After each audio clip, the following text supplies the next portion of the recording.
D'abord la Crimée, puis le reste de l'Ukraine. C'était le plan de Poutine depuis 2014, car il considérait la Crimée comme le point de départ de son invasion. Tout a commencé avec la Crimée, et maintenant tout va se terminer avec la Crimée. Quelque chose a soudainement changé sur la péninsule, et cela a brisé tous les plans que Poutine avait élaborés. Le bastion du pouvoir russe en Ukraine n'existe plus. La Crimée est progressivement libérée par l'Ukraine, et ce changement soudain rend la péninsule plus vulnérable que jamais. Lorsque Poutine a lancé son invasion, la Crimée occupée illégalement était considérée comme un point vital du plan russe. Les approvisionnements en provenance de la Russie continentale pouvaient être acheminés vers la péninsule via le pont de Kertch, pour lequel la Russie a dépensé entre 3 et 5 milliards de dollars pour le construire. Ces approvisionnements seraient expédiés de Crimée vers l'Ukraine, et tout le matériel installé par Poutine sur la péninsule pourrait servir à frapper l'Ukraine à distance. Tout cela était si simple. La Crimée serait l'élément central de la stratégie russe pour l'est de l'Ukraine. Mais même les plans les mieux préparés peuvent s'effondrer autour de vous, lorsque vous sous-estimez votre ennemi, et Poutine fait cela depuis 2014. L'Ukraine savait dès l'annexion de la Crimée comment Poutine comptait l'utiliser. Et même si ce que l'Ukraine fait à la Russie en Crimée fait la une des journaux depuis 2022, la réalité est que l'Ukraine prépare et développe une campagne pour reprendre la Crimée morceau par morceau, à la Russie presque depuis l'annexion de la péninsule. Comme le rapporte The National Interest, dès 2016, les services de renseignement ukrainiens poussaient à des actions plus agressives contre l'occupation russe. L'Ukraine a demandé l'aide des États-Unis pour expulser la Russie, mais ceux-ci ont refusé. C'était une ligne rouge que les États-Unis n'étaient pas prêts à franchir, car ils craignaient une escalade de la part de la Russie. Alors l'Ukraine a pris les choses en main. Une équipe du renseignement militaire ukrainien, probablement dirigée par l'homme qui est aujourd'hui devenu le chef du bureau présidentiel ukrainien, Kirilo Boudanov, a organisé un raid secret en Crimée en août 2016. S'étendant du 6 au 8 août, l'opération impliquait un groupe de 5 officiers des forces spéciales qui ont débarqué sur la côte ouest de la Crimée pour livrer des explosifs et d'autres matériaux à un endroit spécialement désigné près des installations russes sur la péninsule. Ces installations avaient été choisies parce que l'Ukraine avait correctement identifié que la Russie essaierait de les utiliser lors d'une invasion ultérieure. Malheureusement pour l'Ukraine, le raid n'a pas été couronné de succès. Un membre de l'équipe de Boudanov a été découvert, forçant l'Ukraine à battre en retraite, mais un affrontement a causé la mort de plusieurs Russes. L'Ukraine a été critiquée par les États-Unis et la Russie pour ses actions. Joe Biden, alors vice-président américain, aurait averti l'Ukraine que cela ne devait plus se reproduire. Poutine, convaincu que le raid révélait la faiblesse de l'Ukraine, a assuré que la Russie ne tolérerait pas cela. Poutine n'avait pas compris que l'Ukraine avait lancé un message clair avec ce raid. L'Ukraine n'allait pas abandonner la Crimée. Le raid de août 2016, bien qu'échoué, a ouvert la voie à des événements affaiblissant la domination de Poutine sur la Crimée. Le changement soudain actuel résulte de cette succession d'événements. L'impact que ce changement a eu sur la Russie a laissé Poutine face à deux choix terribles, perdre la Crimée ou voir échouer l'invasion de l'Ukraine continentale. Avançons rapidement jusqu'en février 2022. L'invasion à grande échelle que l'Ukraine savait inévitable commence officiellement, et Poutine pensait toujours qu'il détenait tous les atouts en Crimée. Poutine, d'une arrogance extrême, croyait que la Russie avait déjà subi la meilleure riposte ukrainienne sur la péninsule 6 ans plus tôt. Alors que les soldats russes maraudaient dans le sud et l'est de l'Ukraine, la Crimée serait pratiquement intouchable. L'Ukraine n'avait pas de marine digne de ce nom. La flotte de la mer Noire patrouillait dans les eaux qui lui ont donné son nom, et la seule route terrestre vers la Crimée ne pouvait être envahie que si l'Ukraine acceptait de sacrifier des dizaines, voire des centaines de milliers de soldats dans un piège mortel. L'équipement et les troupes franchissaient rapidement le pont de Kertch pour entrer en Crimée avant de poursuivre vers l'Ukraine, et les plans de Vladimir Poutine semblaient réussir. Puis tout a basculé. Le pont de Kertch, symbole du succès revendiqué de Poutine en Crimée, est désormais la cible d'une nation dépourvue de marine. Par un matin frais d'automne en octobre 2022, tout semblait normal sur le pont long de 12 miles qui voyait habituellement passer environ 15 000 véhicules par jour.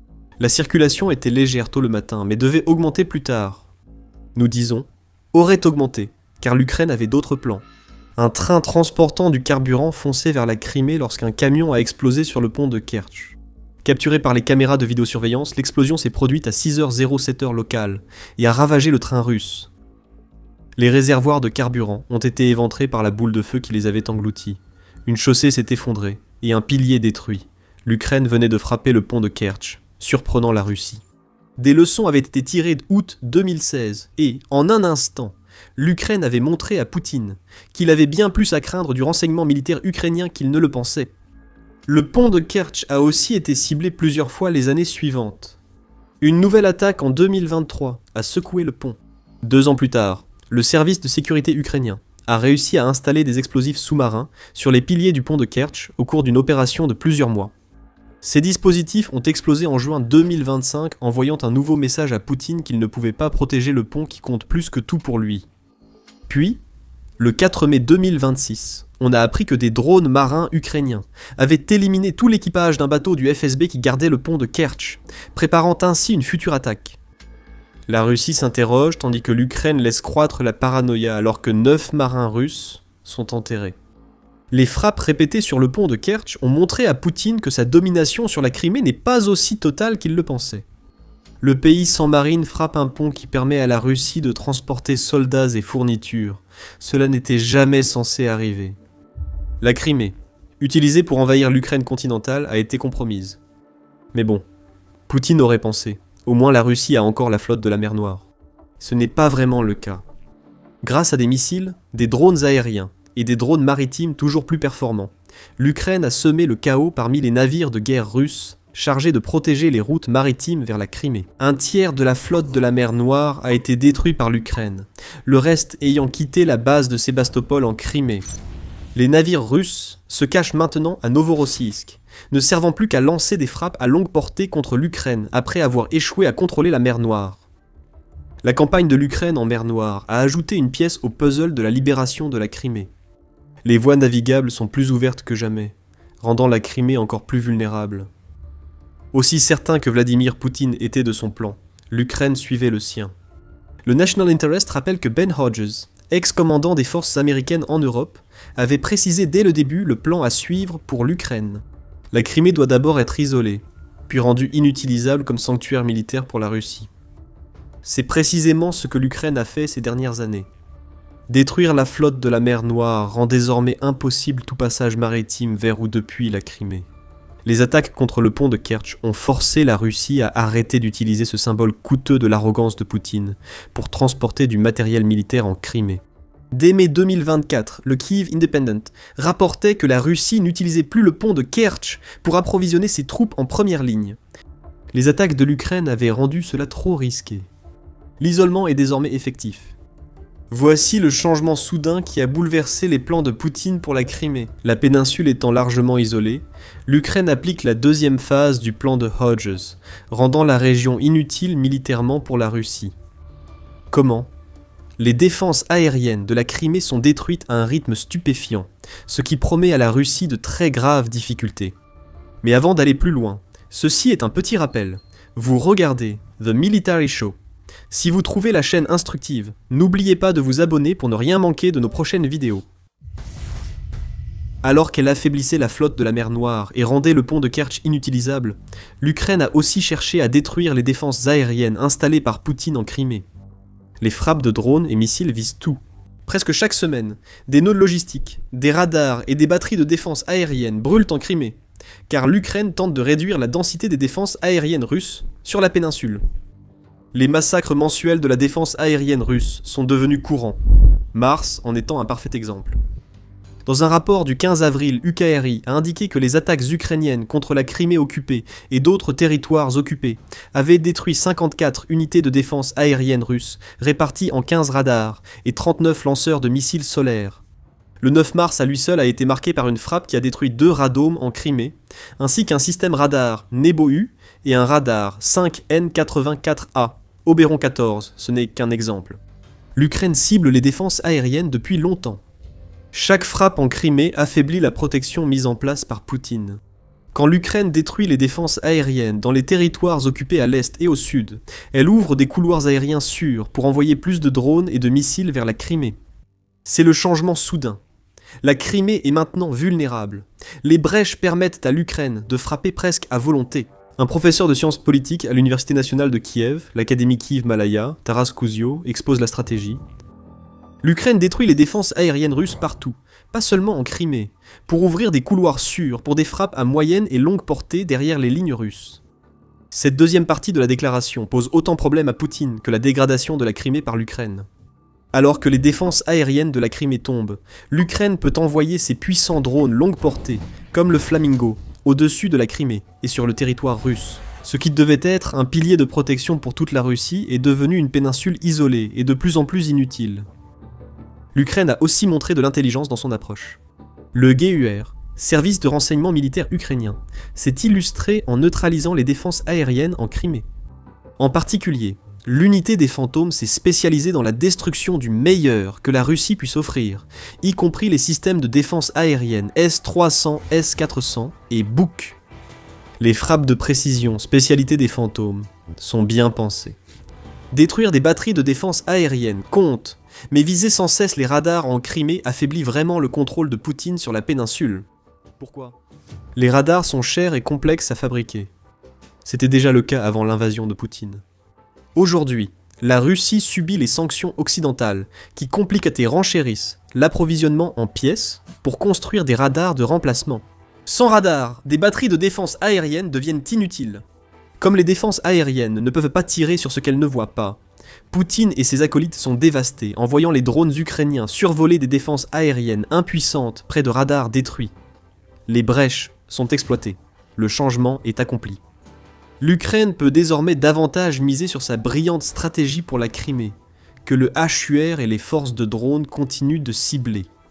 En mars et avril, l'Ukraine a mené 76 frappes contre les défenses aériennes russes en Crimée et sur le territoire occupé, soit 39 frappes en mars et 37 en avril. Au cours des 2 mois précédents, l'Ukraine avait lancé près de 50 frappes de ce type, ayant augmenté le nombre de ses attaques contre les défenses aériennes russes d'environ 300% depuis la fin de 2025. La Crimée était la priorité majeure de l'Ukraine pour récupérer les territoires occupés. Sur les 173 frappes géolocalisées et confirmées que l'Ukraine a menées contre la Russie dans ces territoires, 100 ont eu lieu en Crimée, rapporte le collectif Toxny. Le même collectif note également que l'Ukraine s'efforce de réduire les défenses aériennes de la Crimée depuis le début de 2025 et que sa campagne s'est intensifiée à l'approche de la mi-2026. Avec cette approche, Poutine reste sans réponse face aux actions de l'Ukraine en Crimée. C'est simple. Si la Russie pouvait faire quoi que ce soit contre ces attaques, elle le ferait. Mais nous voyons de plus en plus de défenses aériennes de la Crimée être neutralisées mois après mois, et la situation ne fera qu'empirer pour la Russie à partir de maintenant. Ce type d'attaque relève de la seconde phase du plan de Hodges visant à rendre la Crimée inutile militairement pour la Russie. Mais l'Ukraine va plus loin. Au-delà de forcer Poutine à abandonner la Crimée par ses frappes pour la libérer, elle exploite aussi la faiblesse de la Crimée pour frapper plus profondément en Russie. Le potentiel offensif de la Crimée diminue. Des drones et missiles sont lancés depuis la péninsule vers l'Ukraine. Avec l'effondrement croissant des défenses aériennes, les sites et infrastructures de lancement deviennent des cibles. Nous commençons déjà à voir cela se produire. Le 2 avril, on a appris que l'Ukraine avait frappé un aérodrome en Crimée, détruisant une base de drones Orion, et un avion AN-72P au passage. Fin avril, les forces spéciales ukrainiennes ont attaqué un dépôt de missiles Iskander en Crimée. Tout cela n'aurait été possible sans le changement soudain de la défense aérienne russe. La couverture défensive s'est effondrée, et le reste du matériel militaire de Poutine en Crimée est désormais une cible légitime. Où en est la mainmise de Poutine sur la Crimée ? La Russie contrôle toujours la péninsule, bien sûr, mais ce contrôle s'effrite.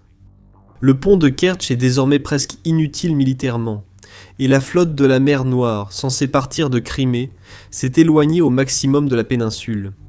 Mais c'est le problème de la défense aérienne, qui est le véritable point faible pour la Russie.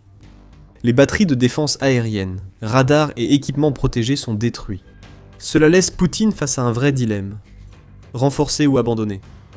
Si Poutine veut garder la Crimée, il doit envoyer davantage de ses systèmes en Crimée, alors que l'Ukraine les y détruit.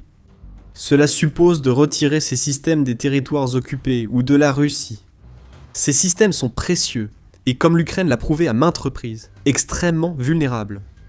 Un radar de défense aérienne envoyé en Crimée aujourd'hui devient la cible de l'Ukraine dès le lendemain.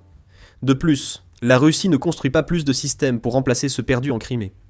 La Russie peine à produire des équipements nécessitant des composants high-tech, comme radars ou missiles, donc la majorité du matériel envoyé en Crimée provient des stocks actuels. Finalement, les stocks finiront par s'épuiser. De toute façon, la Crimée serait sans défense face aux frappes ukrainiennes. La seconde option pour Vladimir Poutine est d'abandonner la Crimée comme base stratégique et logistique. La Crimée deviendrait presque inutile pour soutenir l'invasion de l'Ukraine continentale, mais le matériel qui se fait détruire sur la péninsule pourrait survivre un peu plus longtemps en Russie ou dans d'autres territoires occupés. Le principal inconvénient ici, c'est que refuser de remplacer les défenses détruites de la Crimée laisse les quelques 800 000 citoyens russes qui ont migré en Crimée depuis l'annexion, ainsi que des dizaines de milliers de soldats russes présents sur la péninsule, complètement isolés. L'un d'eux voudra-t-il rester sachant que les drones et missiles ukrainiens frappent à volonté? Poutine compromet son effort de guerre en ravitaillant ou abandonnant la Crimée. Soit il prépare la Crimée à sa libération future, soit il affaiblit ses forces ailleurs pour défendre un territoire que l'Ukraine attaquera quoi qu'il arrive. La plus grande ironie frappe maintenant Vladimir Poutine. La Crimée, où la guerre contre l'Ukraine a commencé, semble être l'endroit où elle finira. Un homme avait tout prévu, ce qui est intéressant à noter. En août 2022, le président ukrainien, Volodymyr Zelensky, s'est exprimé lors de la plateforme de Crimée sur l'intention de l'Ukraine de libérer la Crimée, et un point précis de son discours a retenu notre attention. Je souligne que pour l'Ukraine, la Crimée n'est ni un simple territoire, ni une monnaie d'échange géopolitique, contrairement à un État terroriste. Pour l'Ukraine, la Crimée fait partie de notre peuple et société, une communauté à qui nous garantirons la liberté et lui rendrons sa modernité, a déclaré Zelensky. L'Ukraine a dit à la Russie exactement ce qu'elle comptait faire dès le début. La Crimée n'a jamais été destinée à être cédée. Zelensky et l'Ukraine tiennent maintenant les promesses faites en août 2022. La domination de Poutine sur la péninsule prise en 2014 n'a jamais été aussi faible. Avec le changement soudain ayant permis à l'Ukraine de percer les défenses aériennes de la Crimée, il ne reste plus qu'à attendre avant que ce territoire censé être l'atout maître de Poutine ne devienne le lieu où la Russie perdra la guerre contre l'Ukraine. La libération totale de la Crimée a commencé.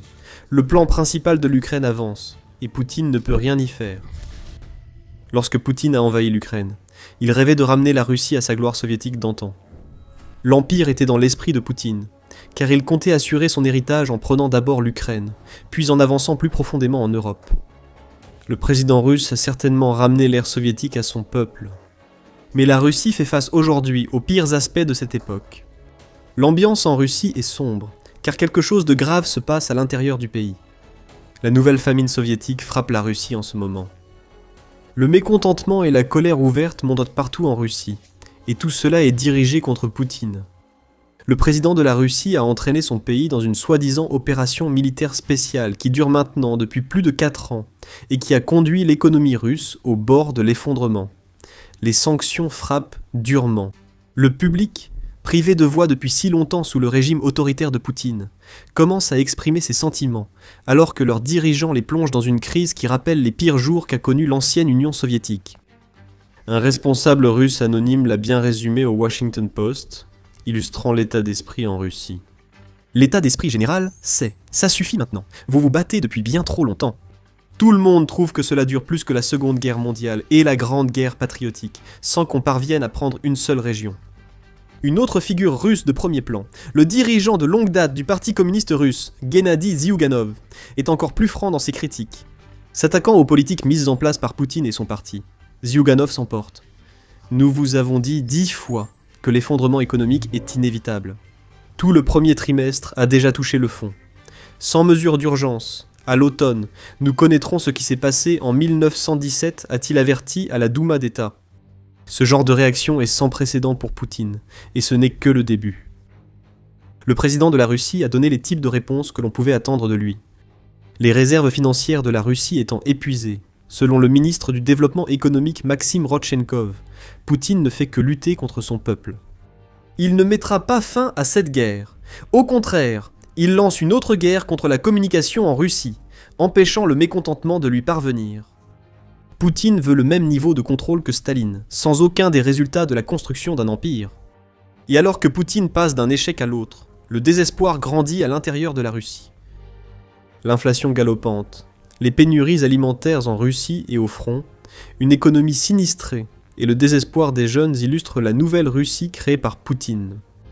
La Russie est devenue une sorte de zone grise économique. Et c'est un épisode qui n'est pas près de se terminer.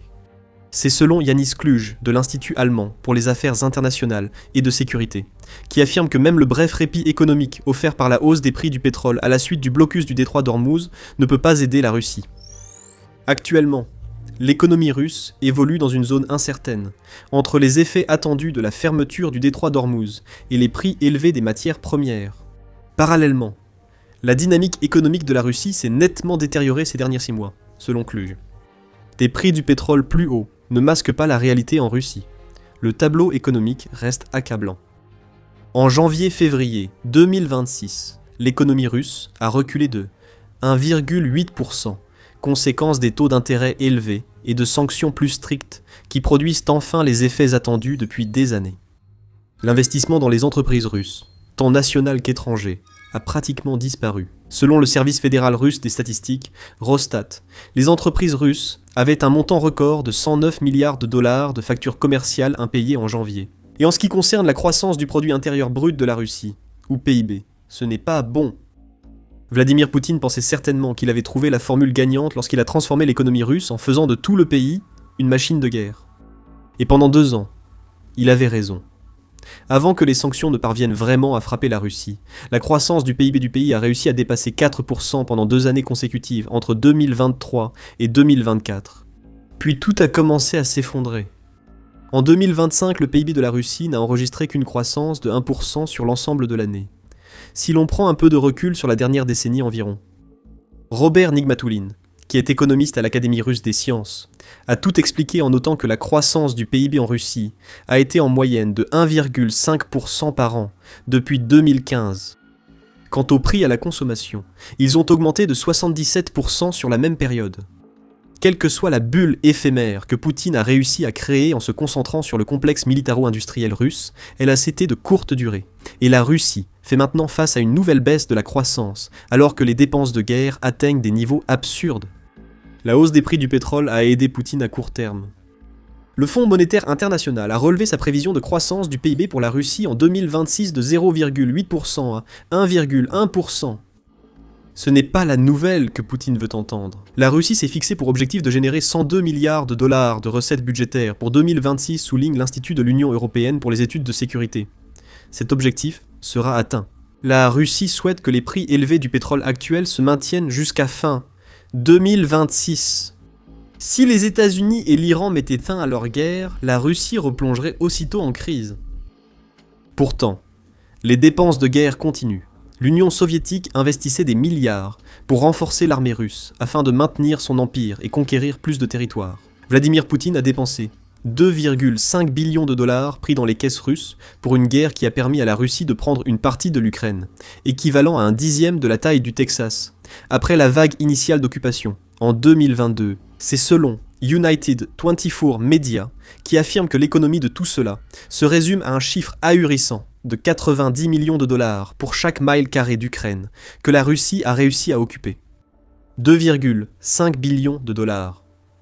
C'est une somme d'argent insensée que la Russie a dépensée en matériel détruit, en capital humain, en dépenses militaires et en effondrement économique. Des gens partout en Russie, des élites jusqu'aux plus pauvres des Russes, regardent cela et se posent la question évidente. Pourquoi sacrifions-nous autant pour une conquête qui n'a rien conquis ? Mikhail Khodorkovsky, ancien homme le plus riche de Russie et opposant à Poutine depuis Londres, affirme que l'élan patriotique provoqué par la guerre contre l'Ukraine s'est presque éteint. La guerre a duré bien plus longtemps que prévu, dit-il, ajoutant que gagner ou perdre 3 villages ne change pas vraiment la situation. Khodorkovsky s'exprime avec une liberté de ton que de nombreux oligarques russes, frappés par les sanctions, aimeraient avoir. Mais ce qui est bien plus inquiétant pour Poutine, c'est que le problème ne vient pas des oligarques, qu'il peut menacer avec des fenêtres ouvertes et des morts inexpliquées. Ce sont les Russes. Et ils en ont assez d'être écrasés par un système de déclin économique à la soviétique, causé par l'échec économique total de Poutine, alors que sa vision étroite le pousse à poursuivre une guerre dont on ne voit pas la fin. Le désespoir se transforme en colère pure et simple, et cela menace de tout changer pour Poutine. Avant que nous n'explorions les profondeurs du désespoir en Russie, vous regardez The Military Show. Si vous n'êtes pas encore abonné, c'est le moment idéal pour cliquer sur le bouton. Les grands magnates russes craignent peut-être de dire ce que Khodorkovsky affirme. Mais à l'autre bout de l'échelle, les petits entrepreneurs russes ressentent du désespoir, car ils sont choqués à maintes reprises par des impôts plus élevés et des politiques qui semblent conçues pour les pousser à l'échec. Un entrepreneur moscovite a confié au Washington Post que personne ne sait combien de temps durera la guerre en Ukraine, pas même Poutine. Le conflit dans le Golfe Persique est dangereux, car il a donné à Poutine un coup de pouce injustifié. Ailleurs en Russie, le problème est simple, nul ne sait combien durera la guerre, et la crainte grandit que l'État ne prenne toujours plus, selon l'homme d'affaires. Tatiana, âgée de 53 ans et directrice d'une entreprise de logistique, affirme que la situation actuelle ravive de terribles souvenirs des derniers jours de l'Union soviétique. Nous avons déjà connu le rideau de fer et pensions que cela ne se reproduirait pas. Mais c'est arrivé à nouveau. Nous avons maintenant un rideau de fer numérique, dit-elle, évoquant encore la réponse de Poutine à la crise économique en Russie. Il n'y a pas de politique, juste de la répression. Une attaque contre l'espace informationnel russe vise à empêcher le peuple et les entrepreneurs russes de s'exprimer. Ces derniers ont de nombreuses raisons de se plaindre. Le 28 avril, le Moscow Times a publié une vaste enquête sur l'impact que les politiques de Poutine, dignes de l'époque soviétique, ont sur les petites entreprises russes. En raison des changements fiscaux introduits au début de 2026, 65% des petites entreprises russes n'ont pas réalisé de bénéfices au cours du premier trimestre de l'année. Ce type d'entreprise est la colonne vertébrale de l'économie russe, souligne le média. Mais désormais, elles affrontent des impôts et des taux d'intérêt plus élevés, ainsi qu'une pénurie de main-d'œuvre due au fait que Vladimir Poutine aspire les talents pour les recracher soit dans le complexe militaro-industriel qu'il a créé, soit en Ukraine même. Le plus fou, c'est que la pression de Vladimir Poutine sur les petites entreprises russes n'apporte pas la manne espérée. Entre janvier et mars, les recettes fiscales générées par les entreprises et les particuliers soumis aux régimes fiscaux spéciaux de la Russie ont chuté de 16% par rapport à 2025. Et si on veut parler de désespoir, le Moscow Times rapporte que 63,5% des représentants des entreprises russes s'attendent à ce que la situation économique de leur pays se détériore. 25% supplémentaires disent qu'ils pensent que la situation restera la même, ce qui n'est guère encourageant étant donné l'état déplorable dans lequel se trouve la Russie en ce moment. L'argent russe continue d'alimenter les entreprises publiques soutenant la guerre. Poutine et ses acolytes s'en tirent bien. Les autres doivent se taire, travailler ou brûler dans une guerre sans fin. Concentrons-nous sur les Russes ordinaires. Nous avons évoqué les famines soviétiques en Russie dans l'introduction. La bonne nouvelle pour le peuple de Poutine, c'est que leur situation alimentaire n'est pas encore critique. Mais ce n'est pas comme si la Russie était à l'abri des problèmes alimentaires. Il y avait même des signes qu'un événement grave était sur le point de se produire en juillet 2021. À ce moment, l'UNICEF a publié « L'état de la sécurité alimentaire et de la nutrition dans le monde 2021 ». Rapport soulignant le nombre de personnes touchées par les pénuries alimentaires dans leur pays. Le rapport indiquait qu'environ 9 millions de Russes vivaient avec des problèmes liés à la malnutrition ou à des pénuries alimentaires, dont 400 000 souffraient d'une insécurité alimentaire sévère. Aujourd'hui, de plus en plus de signes montrent que la population russe rencontre des difficultés alimentaires. Vous vous rappelez l'inflation galopante ? En Russie, les prix à la consommation ont grimpé de 77% depuis 2015. La nourriture subit aussi ces hausses de prix. En fait, c'est l'un des produits les plus touchés. Dans un article de février, la BBC a révélé que le budget alimentaire avait grimpé de plus de 20% entre janvier et février pour de nombreux Russes ordinaires. Tous les aliments de base, des œufs aux légumes, sont touchés. Le prix des pommes de terre a augmenté de 167% en 2026 par rapport à 2024. Le lait a augmenté de 59%, les haricots en conserve de 55% et le pain de mie blanc ordinaire de 45%. Cela fait 2 ans d'inflation alimentaire, et vous pouvez ajouter le nouveau taux de TVA de la Russie, qui passe de 20% à 22% par-dessus cela. Remplir les placards et réfrigérateurs en Russie devient plus difficile, aggravé par une récolte désastreuse en 2025. En août de l'année dernière, la récolte s'annonçait comme la pire que la Russie ait connue depuis plus de 17 ans. La Russie a interdit les importations de produits alimentaires occidentaux en 2014 en réponse aux sanctions de l'Occident après l'annexion illégale de la Crimée. Les sanctions contre la Russie épargnent surtout l'alimentation, mais de mauvaises récoltes forcent le pays à importer plus de nourriture que jamais. Cette nourriture importée est plus chère que celle produite localement. Vous voyez que la Russie n'a pas une économie pouvant gérer de grandes importations alimentaires, car Poutine dépense beaucoup pour la guerre. Les Russes ordinaires ne ressentent peut-être pas les effets d'une famine comparable au pire moment de l'ère soviétique, mais ils deviennent de plus en plus en situation d'insécurité alimentaire. Pour les soldats de Poutine au front, la vraie nourriture devient un luxe. Poutine confie à certains la mission de redorer le nom de la Russie, mais ce sont aussi ceux qu'il traite le plus mal. Le Times a rapporté le 25 avril que le renseignement militaire ukrainien a trouvé des preuves que des soldats russes, désespérés de nourriture, cannibalisent les corps de leurs camarades morts. L'Ukraine a identifié au moins 5 cas de cette pratique, révélés après l'interception de dizaines de communications audio russes. Certains soldats russes vont même jusqu'à tuer activement leurs camarades pour pouvoir consommer leur chair. La famine au front rend les soldats russes fous. On peut se demander à quel point la situation en Russie empirera si l'inflation alimentaire continue de flamber et si les récoltes restent insuffisantes. L'espoir disparaît chez le peuple russe, laissant place au désespoir, surtout chez les jeunes qui portent le fardeau le plus lourd. La guerre de Poutine a arraché tous les espoirs que les jeunes Russes pouvaient avoir de vivre en dehors des usines ou loin des zones de combat en Ukraine.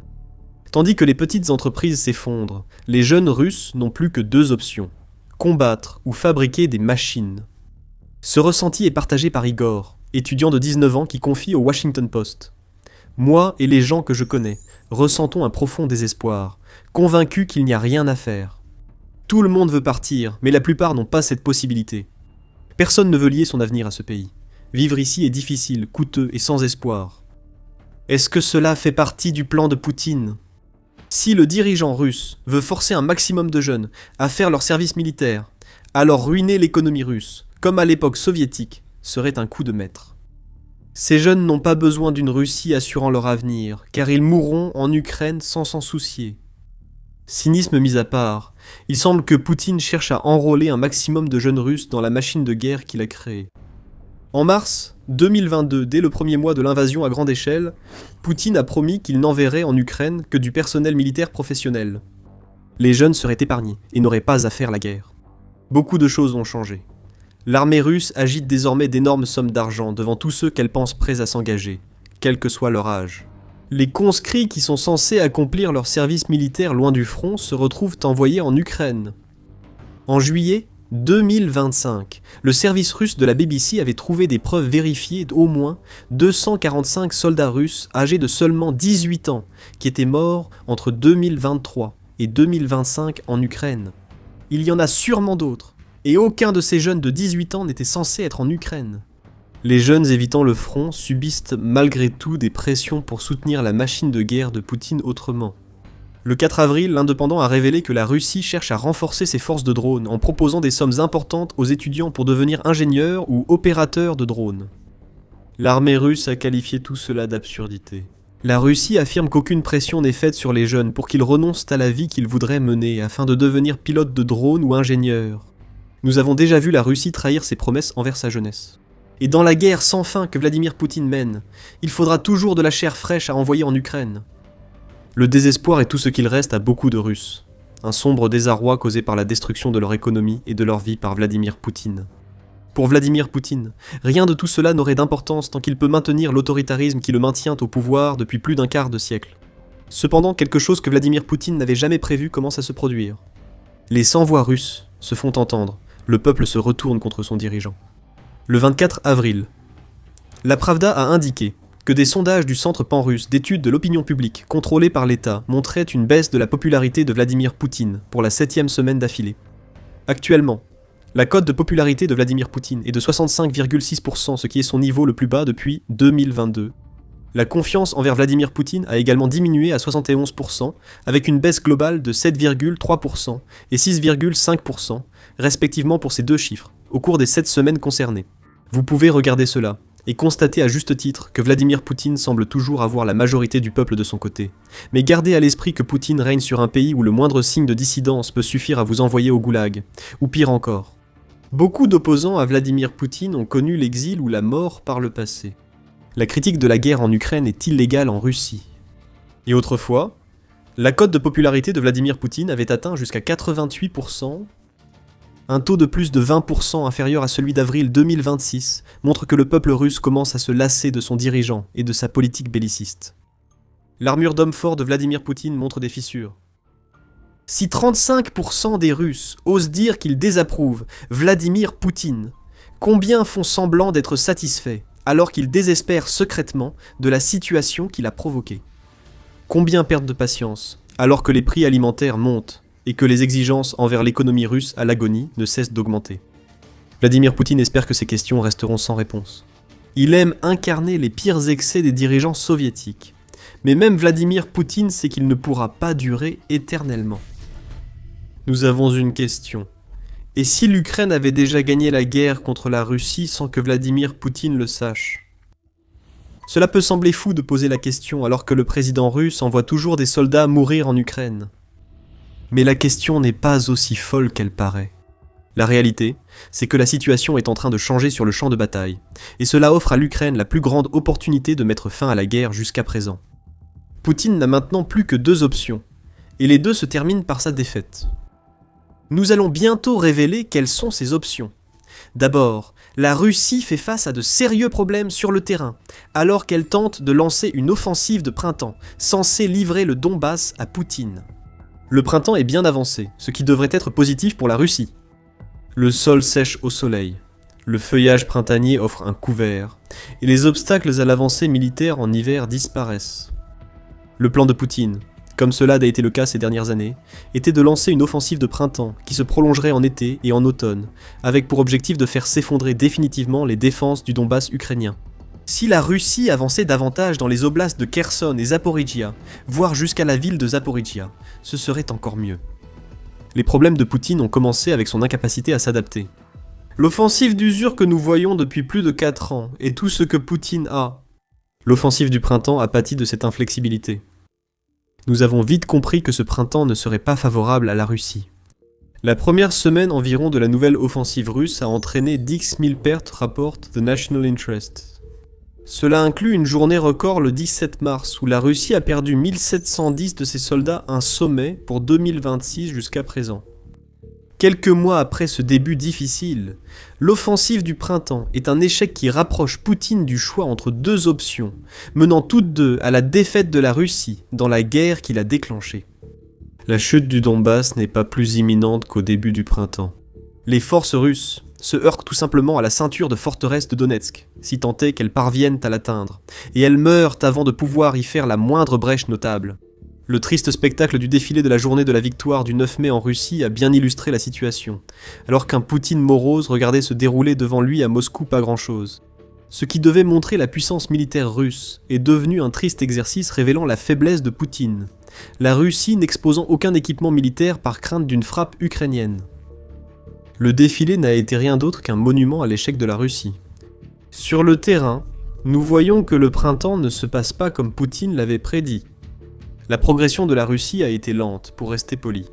Dans le meilleur des cas, selon le groupe de renseignement de sources ouvertes Deep State, la Russie a réussi à prendre 672 km² du territoire ukrainien jusqu'à présent ce printemps. C'est bien, en deçà des 827 km² déjà maigres, pris pendant la même période, en 2025, rapporte le Kyiv Independent. C'est le mieux que la Russie puisse espérer. D'autres rapports indiquent qu'elle perd du terrain, même en avançant.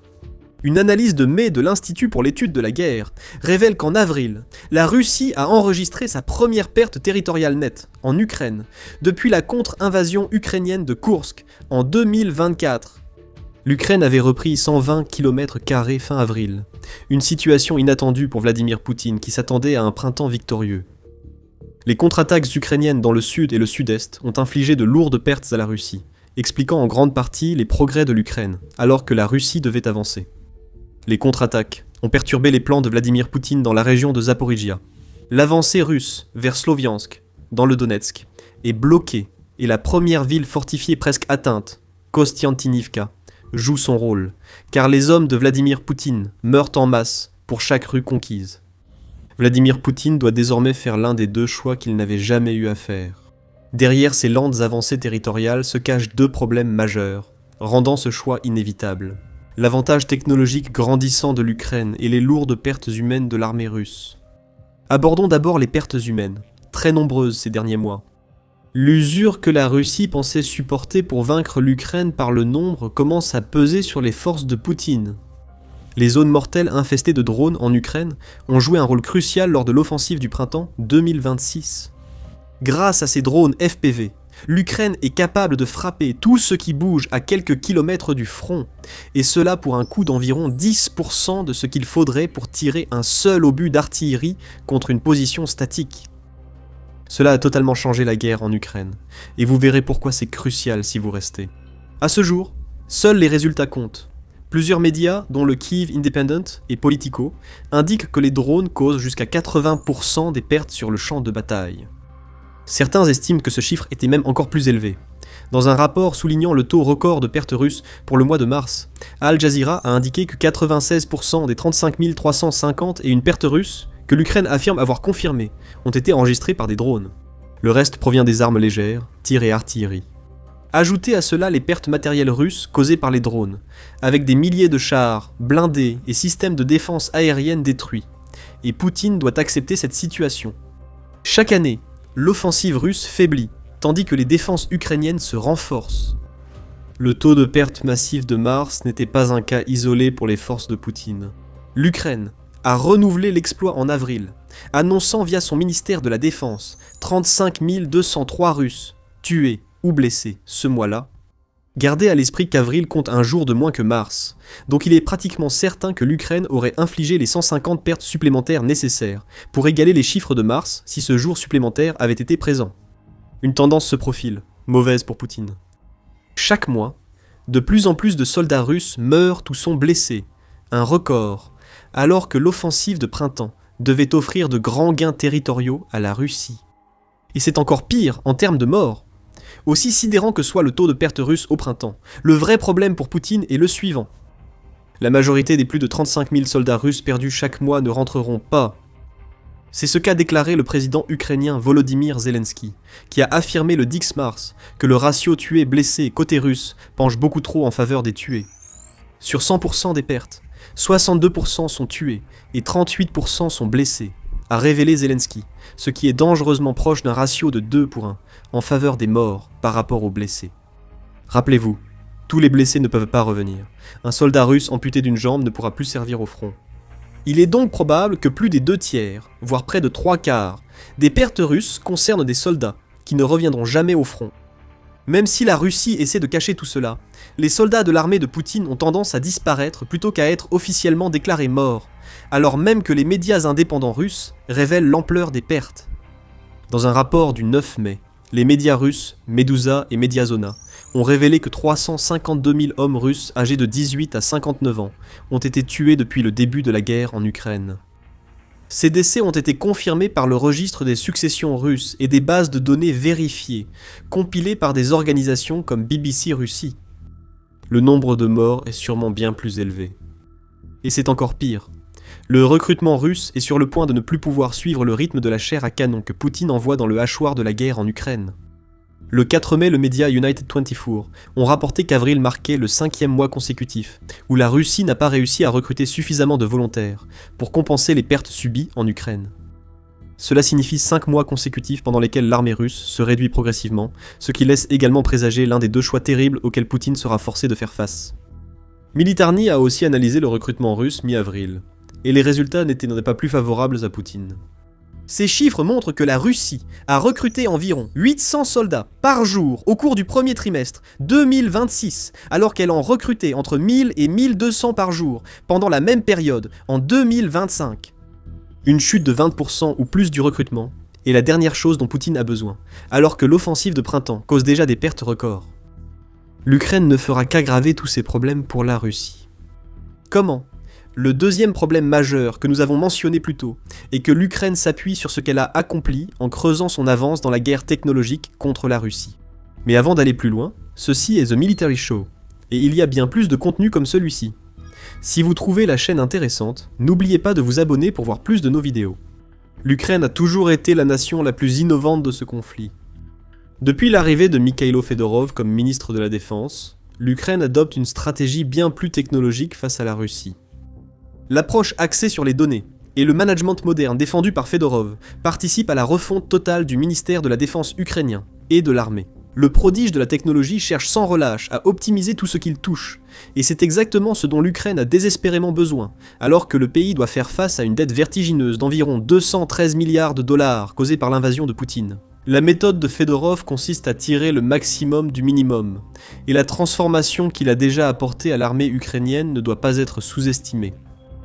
Dans son précédent rôle de ministre de la transformation numérique de l'Ukraine, Fedorov a été à l'origine de l'introduction du système de connaissance de la situation Delta. Celui-ci permet aux soldats ukrainiens de partager des vidéos et des informations provenant de l'ensemble du champ de bataille. L'Ukraine utilise désormais ce système pour confirmer ses pertes. Chaque frappe de drone FPV contre la Russie est enregistrée, mise en ligne et comptabilisée pour donner à l'Ukraine une idée précise des dégâts qu'elle inflige sur le champ de bataille. Fedorov est aussi vu comme un contrepoids majeur à Oleksandr Syrsky, commandant en chef des forces armées à la mentalité soviétique selon le Kyiv Independent. Il s'efforce d'apporter le meilleur de l'ancien et du nouveau à l'armée ukrainienne. Les effets sont visibles pour tous dans l'avantage technologique développé par l'Ukraine. Sur le plan des communications, Fedorov a remporté sa première grande victoire comme ministre de la Défense, en négociant avec SpaceX la fermeture des terminaux Starlink illégaux, utilisés par la Russie en Ukraine depuis des années. Le chaos s'est installé sur toute la ligne de front russe, contribuant largement aux contre-attaques ukrainiennes et au nombre massif de pertes que nous constatons aujourd'hui. De plus, selon United 24 Media le 10 mai, la perte de Starlink a clairement affecté la stratégie de drones de la Russie. Vladimir Poutine préparait une campagne en mer Noire et une campagne de drones navals contre l'Ukraine pour répondre à la neutralisation de la flotte par l'Ukraine. Des prototypes avaient déjà été produits à la mi-2025 et 2026 devait être l'année où la Russie commencerait à utiliser ses drones navals en grande quantité. La coupure de Starlink a tout stoppé. La technologie ukrainienne règne toujours sur la mer Noire. Une attention accrue à la technologie a aussi beaucoup aidé l'Ukraine sur le plan défensif. L'ajout de drones intercepteurs bon marché aux défenses aériennes ukrainiennes diminue l'efficacité des drones Shahed russes. Des robots terrestres sont déployés sur toutes les lignes de front. Selon le Centre d'analyse des politiques européennes, ces robots pourraient réduire les besoins en infanterie de première ligne de l'Ukraine de 30% d'ici la fin de 2026 seulement, et peut-être jusqu'à 80% à l'avenir. Ces robots sont de plus en plus essentiels à la logistique de l'Ukraine, et certains sont même équipés de mitrailleuses pour servir d'armes offensives. Et puis, il y a l'IA. L'Ukraine distance tellement la Russie dans ce domaine que ce n'est même pas drôle. Des hordes de drones autonomes sont déployés sur le champ de bataille, capables d'identifier, suivre et détruire des cibles avec peu d'intervention humaine. L'Ukraine s'est également associée au Royaume-Uni, qui finance un centre d'excellence en intelligence artificielle, pour encourager le développement de drones de pointe, capables de mettre la Russie hors d'état de nuire. À mesure que les zones létales s'étendent et que la technologie s'améliore, l'Ukraine prend l'ascendant sur l'ensemble du champ de bataille. Cet élan, ajouté à l'incapacité russe à riposter, ramène Vladimir Poutine à deux choix, qui signifient tous deux la défaite de la Russie. Premier choix, mobiliser. Le seul avantage que la Russie conserve encore sur l'Ukraine, c'est ses réserves humaines bien plus importantes. La population de la Russie est environ 4 fois plus grande que celle de l'Ukraine. Mais si cela n'a pas été un facteur aussi déterminant qu'on aurait pu le penser, c'est parce que Poutine a hésité à mobiliser pendant la majeure partie de la guerre. N'oubliez pas, cet homme qualifie toujours la guerre d'opération militaire spéciale après 4 ans et plus de 1,3 million de victimes. La mobilisation n'a pas été envisagée car Poutine sait qu'elle rompt le contrat social au centre de son pouvoir. Poutine a passé un quart de siècle à se présenter comme l'homme fort capable d'apporter la stabilité dont la Russie a besoin. Mobiliser le pays et le placer en état de guerre totale réduit ce contrat en poussière. Cela reviendrait à ce que Poutine admette à la population russe, qu'il avait tort et que la Russie ne peut submerger l'Ukraine, malgré toutes les ressources déjà engagées. Il en faut plus, et c'est là que le prix à payer entre en jeu. Selon l'Institut pour l'étude de la guerre, ISW, Poutine craint que la mobilisation totale ne provoque un contre-coup social pour son régime. Selon l'ISW, ce contre-coup pourrait être plus grave que celui subi par l'ex-Union soviétique après l'échec de son invasion de l'Afghanistan. Ce conflit qui a duré une décennie a coûté à la Russie environ 15 000 pertes. La campagne de Poutine atteint ses chiffres en moins de 15 jours en Ukraine, expliquant ainsi la nécessité croissante de la mobilisation. Poutine fait tout pour éviter la mobilisation, qui le mettrait au même rang que les tsars ayant envoyé des centaines de milliers de Russes à la mort en guerre. Sans compter que Poutine l'a déjà fait. Tout repose sur le récit pour le dirigeant russe, et une mobilisation obligerait Poutine à reconnaître que l'opération militaire spéciale est devenue une guerre, alors qu'il promet depuis longtemps à son peuple que ce n'en serait jamais une. La révolution ne viendra peut-être pas juste après la mobilisation de la Russie, mais Poutine perdrait car il aurait fragilisé sa base de pouvoir. Si la Russie se mobilise pour faire face à l'Ukraine, Poutine pourrait finir par préparer le terrain pour sa propre chute, alors que le peuple et l'élite russe commenceraient à chercher des moyens de mettre fin à son règne. La deuxième option consiste à mettre fin à la guerre par un accord de paix. Poutine a suggéré vouloir agir ainsi, après les célébrations embarrassantes de la journée de la victoire en Russie. Poutine a déclaré de façon énigmatique que, selon lui, la guerre en Ukraine touche à sa fin.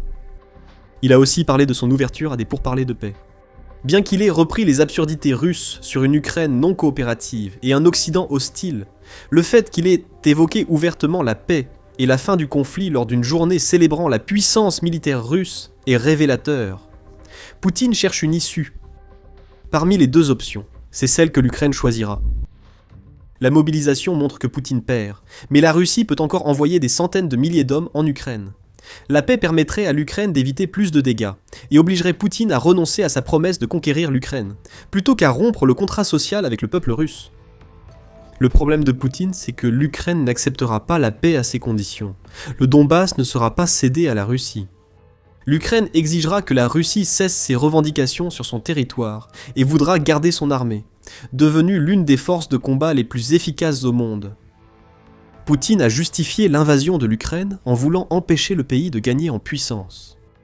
Choisir la deuxième option signifie non seulement échouer, mais aussi reconnaître avoir créé une Ukraine plus forte qu'il ne l'aurait imaginé.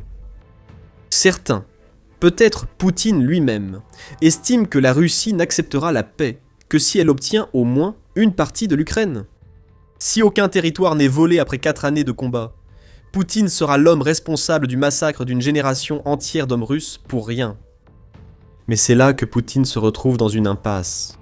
Pour poursuivre son invasion, il doit mobiliser, surtout alors que l'Ukraine tue de plus en plus de Russes, et que le recrutement russe cale. C'est une défaite pour Poutine. Si la mobilisation n'est pas possible, il faut la paix, mais pas selon ses conditions. Tout autre choix reviendrait à lancer une armée affaiblie contre des défenses ukrainiennes, tuant plus de Russes que jamais, et technologiquement supérieures. Voilà les deux choix qui s'offrent à Poutine. Il dispose de peu de temps pour décider. Nous n'avons pas évoqué ici le chaos économique provoqué par l'invasion de Poutine en Russie, et la pression qui en résulte sur lui. Ne vous inquiétez pas, une vidéo explique tout. Regardez-la pour comprendre la bombe à retardement de l'économie russe, et pourquoi elle fait paniquer Poutine. Si cette vidéo vous a plu, abonnez-vous à The Military Show pour d'autres analyses sur le régime de Poutine et ses échecs en Ukraine. Merci de votre attention.